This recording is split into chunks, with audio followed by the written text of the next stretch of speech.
When I was hired, I was 14 years old. How old are you? 17. While we were shooting, I had my 15th and my 16th birthdays. When the film was released in August of '79, I had just celebrated my 17th birthday. He said Vietnam was the best thing they could have done for my ass. We were a very tight team. We ran that boat, and that was our life support. And we all relied on one another very much, and we worked off of each other. We got to be family even in rehearsal.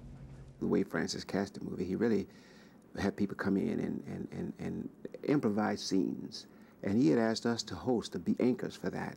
In fact, the boat crew, me, Fred, and Sam, and Larry, Lawrence Fishburne, we had been there all day long in Los Angeles as people come in to audition, and we were the ones they auditioned with.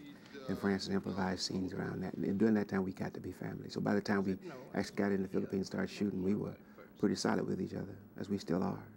You read Willard. Freddie's going to read Chef. And Sam, you read Lance.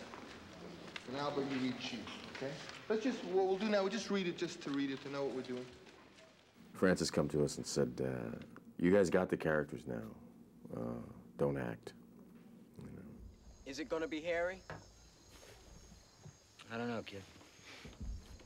Yeah, probably. You like it like that, Captain? When it's hot, Harry? Fuck.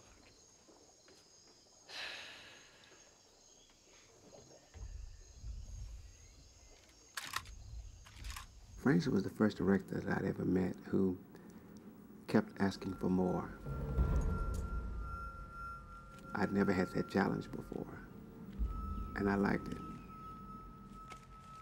We weren't acting, we were just living. We had those characters down. I didn't get on the goddamn 8th grade for this kind of shit! We got to grow with the characters and our relationships, and I mean, there was so much love and respect on that film that I've never experienced like that. A lot of people ask me, what happened to where's the dog? I'll run into people on the street, where's the dog? Where'd the dog go? What I tell them is, I say, well, Lance becomes the dog, and in a way he does. Where's the dog? Lance never speaks again in the picture.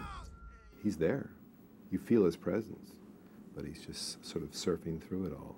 You know, these are all things I think that add to the film. They add to the depth of it, and they add to, you know, the political aspect of the film. There's also a history lesson about why America was involved in the Vietnam War. And the burial, for example, is a real tribute to the youth of America, or at least in the way that Francis explained it to me all those years ago.